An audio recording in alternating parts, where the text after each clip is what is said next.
नवल किशोर साहब, आपसे भी और बीजेपी दोनों से मेरा सवाल है। आप मेरा सवाल सुन लीजिए। हनुमान जी को क्या हम लोग सिंदूर जाकर अर्पित नहीं करते हैं? क्या हनुमान जी के शरीर से सिंदूर का तिलक लेकर अपने माथे पर नहीं लगाते हैं? क्या मां दुर्गा को हम लोग सिंदूर अर्पित नहीं करते हैं? अगर सिर्फ ये कि मांग में सिंदूर भरने के लिए बीजेपी सिंदूर बांटने जा रही है, ये कोई बात होती है नवल किशोर जी? सिंदूर को लेकर वो सुहाग की निशानी है, तो वो सौभाग्य का प्रतीक है, वो मां दुर्गा को अर्पित किया जाता है, हनुमान जी को अर्पित किया जाता है। और अगर ऑपरेशन सिंदूर के बाद वो जो शौर्य का सिंदूर है वो हमारे घर के दरवाजे पर आ जाता है, तो उसको लेकर अपने सर, अपनी जमीन की मिट्टी अपने माथे पे लगाते हैं कि नहीं लगाते हैं? हम लोग कहीं के भी रहें तो उसको शौर्य के सिंदूर को माथे पर तिलक करने से क्या दिक्कत हो गई? मुझे तो समझ में नहीं आ रहा है बीजेपी क्यों बैक कर गई, अगर आपकी बात सही है तो। और मुझे यह भी दिक्कत हो रही है कि आप लोगों को केवल सिंदूर मांग में भरने के लिए, अरे सिंदूर जाएगा, आप भी लगाएंगे नवल किशोर जी, आपके बच्चे भी लगाएंगे, बाकी बच्चे। मुझे नहीं समझ में आ रहा है कि सिंदूर को लेकर इतनी सियासत क्यों हो रही है, और सिंदूर क्या विषय है इस देश का?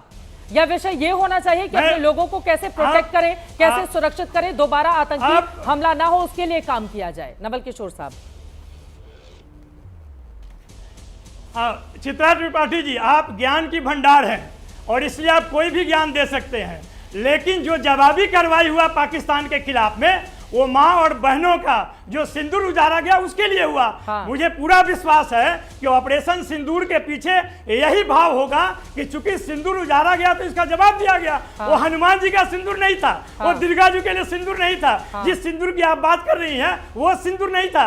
ये वेद और पाठ हमें मत पढ़ाइए, जो सच है और जिसके पीछे राजनीति हो रही है हिंदू धर्म के हिसाब से मंगलवार का दिन था, वो स्वीकार कीजिए। अब नवल किशोर जी, यही तो बात है ना, जाती रही भावना जैसी ऑपरेशन सिंदूर की मूरत देखी तीन तैसी। अब इस पर मैं ज्यादा नहीं समझाना चाहूंगी नवल किशोर साहब, ठीक है? आपके आरोप पे बीजेपी राजनीति कर रही है, मैं इसका सवाल ले लेती हूँ कि क्या राजनीति कर रही है, लेकिन अगर सिंदूर घर तक चला जाएगा तो घर वाले बीजेपी को वोट कर देंगे, ऐसा थोड़ी ना होगा। ये काम नहीं करेंगे, 5 साल कौन वोट देने जाएगा, आप बताइए मुझे। नहीं, आप भी मैं तो कह रहा हूँ कि अगर भारतीय जनता पार्टी को हिम्मत है तो सिंदूर एक घर में बांट के दिखाए। लाठी से नहीं पीटे गए तो फिर आप बता दीजिए वहाँ पे कोई ना। ये क्या मारने पीटने वाली बात हमेशा आप करते रहते हैं सर? ये क्या मारने पीटने से देश चलेगा क्या?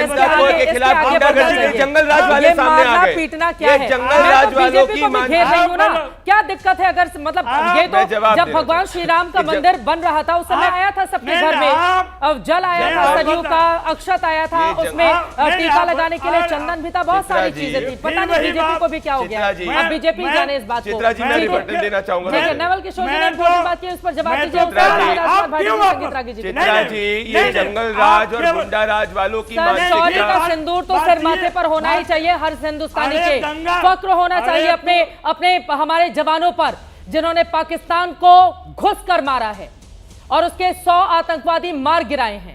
लेकिन सवाल पलटकर पूछा जाएगा वो 4-5 आतंकवादी कहां गए जो पहलगाम में जवाब दूंगा। पहले मैं आपके पैनल पे स्ट्रॉन्ग ऑब्जेक्शन करता हूं चित्रा जी कि इन्होंने मारने पीटने की बात करी है। जंगल राज और गुंडा राज वालों ने बिहार की जनता के साथ ऐसे ही किया, तब ये पैनल पे करने का प्रयास कर रहे हैं। मैं ऑब्जेक्शन लेता हूं, आरजेडी के प्रवक्ता द्वारा धमकी दी जा रही है सभी को पैनल पे। नवल जी, ये गलत है, ये आप अपना बिहार कहीं नहीं कर सकते। देश में कानून का राज है, बिहार में भी कानून का राज है।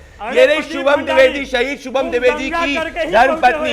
इन्होंने कल प्रधानमंत्री मोदी जी का धन्यवाद करा था जब कानपुर में उनके परिवार से प्रधानमंत्री जी मिले। चित्रा जी, ऑपरेशन सिंदूर ऑनगोइंग है, वो 4 आतंकवादी भी पकड़े जाएंगे और मारे जाएंगे। पर मैं एक बड़ा डेटा आपके सामने कोट करना चाहता हूं। अयोध्या में 2005 से 7 के बीच में ब्लास्ट हुआ, 6 लोगों की मृत्यु हुई, बनारस में 28 लोगों की मृत्यु हुई, मुंबई में 209 लोगों की मृत्यु हुई, हैदराबाद में 42 लोगों की मृत्यु हुई और मुंबई में 2008 में जो है 100 से ज्यादा लोग 166 लोगों की मृत्यु हुई, जयपुर में 63 की हुई और पुणे में 17 की हुई। ये सब कांग्रेस के समय हुई और कांग्रेस जानते क्या कर रही थी?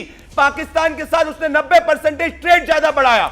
ये इनकी नीति है, ये प्रो पाक पार्टी है। ये मेरा एक्यूजेशन है। संगीत रागी जी के पास आऊंगी और उसके बाद मैं अतुल जी फौरन आपके पास आ रही हूं और वाजपेयी साहब आपके भी पास। राजकुमार भाटी जी पहले आपसे सवाल लेते हुए और उसके बाद संगीत रागी जी में आ रही हूं।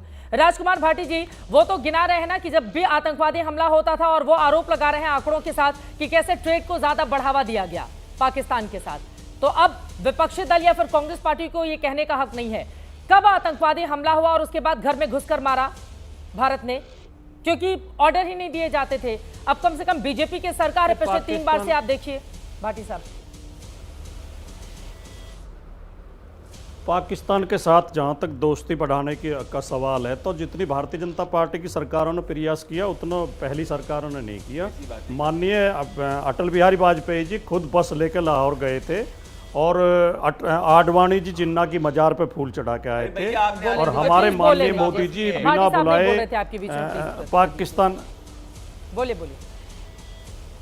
और प्रधानमंत्री नरेंद्र मोदी जी जब 2014 में प्रधानमंत्री बने थे तो अपने शपथ ग्रहण में पाकिस्तान के राष्ट्रपति को या प्रधानमंत्री को बुलाया था।